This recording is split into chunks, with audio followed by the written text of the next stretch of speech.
بسم اللہ الرحمن الرحیم۔ ڈیئر اسٹوڈنٹس، السلام علیکم۔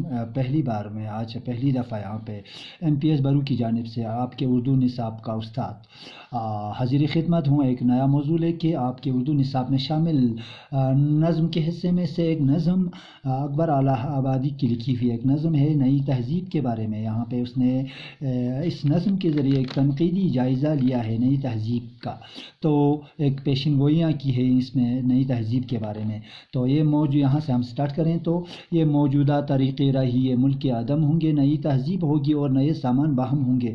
یہاں پہ کہتے ہیں کہ اکبرالہ آبادی اپنے ملک کی تہذیب اور تمدن، یہاں کی کلچر، یہاں کی ثقافت کے بارے میں کہتے ہیں کہ انگریزوں کی جو تہذیب ہے، ان کی تمدن ہے، اس کا یہاں پہ شدید اثرات کا ذکر، ان کی شدید اثرات کا ذکر کرتے ہوئے پیشن گوئی کرتے ہیں کہ ہماری جو روایتیں ہیں، ہماری جو طور طریقے ہیں، ہماری جو طرز زندگی ہے وہ ختم ہو جائیں گے اور ان کی جگہ پہ نئی طرز زندگی اور نئے طریقے ہوں گے۔ دوسرا بند، نئے عنوان سے زینت دکھائیں گے حسین اپنی، نہ ایسا پیچ زلفوں میں نہ گیسوں میں خم ہوں گے۔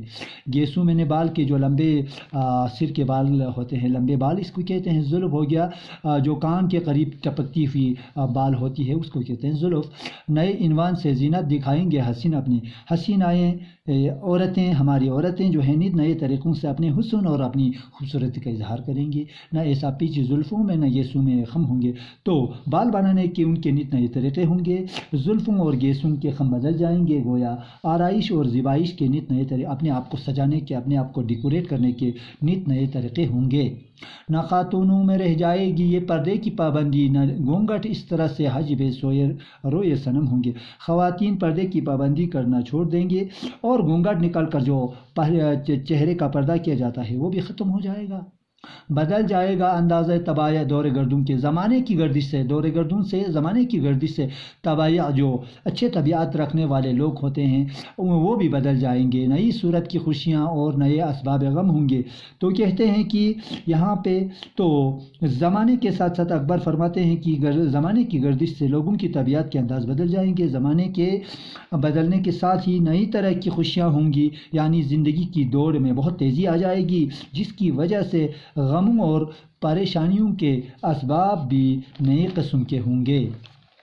اس کے بعد نیکسٹ لائن، خبر دیتی ہے تحریک ہوا تبدیل موسم کی، کھلیں گے اور ہی گل زمزمے بلبل کے کم ہوں گے۔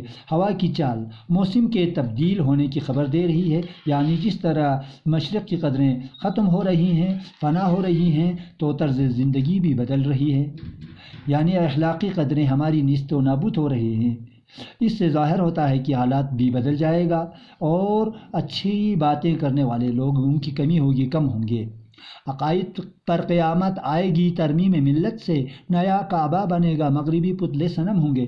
یہاں پہ کہتے ہیں کہ قوم میں جب تبدیلی آ جائے گی تو لوگوں کی عقیدے بھی، لوگوں کے جو اعتقاد ہیں وہ بھی بدل جائے گی۔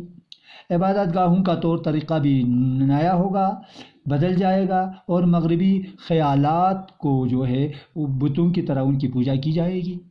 بہت ہوں گے مغنی نغمہ تقلید یورپ کے، مگر بے جوڑ ہوں گے اس لیے بے تال و سم ہوں گے۔ یہاں پہ کہتے ہیں کہ مغنی، ان کی جو تعریف اور توصیف کرنے والے لوگ، نغمہ گانے والے لوگ تقلید یورپ کے، یہاں پہ کہتے ہیں کہ یورپ کے پیروی کرنے والے لوگ بہت ہوں گے، لیکن ان میں اتفاق اور اتحاد نہیں ہوگا، اس لیے وہ بے سر ہوگا، یعنی ان کی باتوں میں کوئی تاثیر نہیں ہوگی۔ ہماری اصطلاحوں سے زبان ناآشنا ہوگی، لغات مغربی بازار کی باشا زم ہوں گے۔ یہاں پہ اپنی زبان کا، معیاری زبان کا تذکرہ کرتے ہوئے کہتے ہیں کہ ہماری زبان جو معیاری زبان ہے، دلکش اور خوبصورت زبان ہے، یہ اصطلاحوں میں استعمال ہوتی ہیں، تو ان سے لوگ جو ہے ناواقف ہوں گے اور زبان کا معیار بھی بدل جائے گا۔ انگریزی الفاظ ہماری زبان میں شامل ہوگی تو اور اس کی دلکشی اور اس کی خوبصورتی کو ضائع کر دیں گے، جس کے نتیجے میں ہماری جو زبان، ادبی زبان ہے، وہ ایک بازاری زبان بن کر رہ جائے گی۔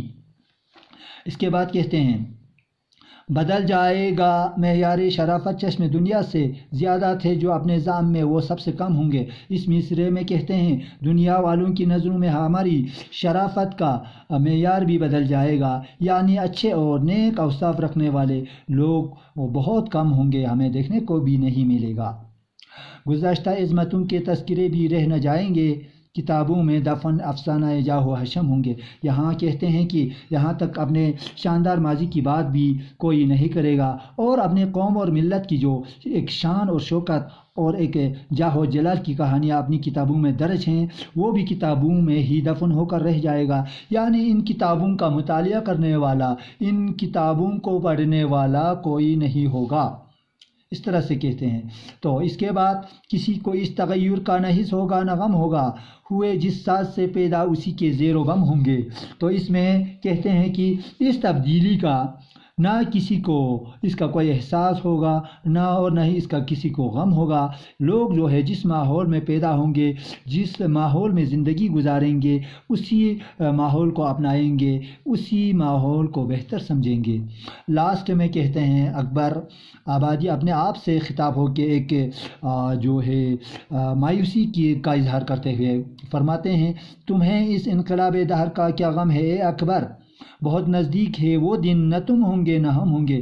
اکبرالہ آبادی اپنے آپ سے خطاب ہو کر کہتے ہیں مایوسی کے انداز میں کہتے ہیں کہ اے اکبر، تمہیں اس تہذیب اور تمدن کے زوال پر تم کیوں خوف زدہ ہو، کیونکہ تم تو آنے والے دور تک زندہ ہی نہیں رہو گے، یعنی ہم اور تم جو ہے اب تک تو کب سے مر چکے ہوں گے۔ تو اس طرح سے یہ نظم جو ہے نئی تہذیب اکبرالہ آبادی نے اپنے ہندوستان کے لوگوں کے لیے ایک پیغام دینے کی کوشش کر رہا ہے کہ جہاں پہ انہوں نے ایک نظم کے ذریعے یہاں پہ تنقیدی جائزہ لیا ہے، کیونکہ انہوں نے اپنے زمانے میں ہی انگریزی دور حکومت میں اپنے قوم کی اخلاقی قدروں اور جو ہے طرز زندگی کو مغربی خیالات اور طرز زندگی میں تبدیل ہوتے ہوئے اپنی آنکھوں سے اس نے دیکھا ہے، تو جس کی وجہ سے ان کا دل جو ہے بہت رنجیدہ ہو جاتا ہے۔ تو شاعر نے اپنی جذبات اور خیالات کا اظہار جو ہے اپنے قوم اور ملت کی خاطر نظم کے ان اشعار میں بیان کی ہیں۔ تو یہاں پہ لوگوں کو ایک سمجھانے کی کوشش کی ہے کہ اپنے قوم کے لوگوں کو بے سوچے سمجھے یورپ کے لوگوں کی نقل کرنے سے باز آنے کی یہاں پہ تلقین کرتے ہیں۔ تو آج کا ٹاپک ہم اسی پہ سمیٹیں گے انشاءاللہ آنے والے سمے میں۔ اس جو نظم کے جو ایکسرسائزز ہیں، یہ جو اس کی تشریح ہیں، ان کو ہم آگے کرنے کی کوشش کریں گے۔ تب تک کے لیے خدا حافظ، تھینک یو۔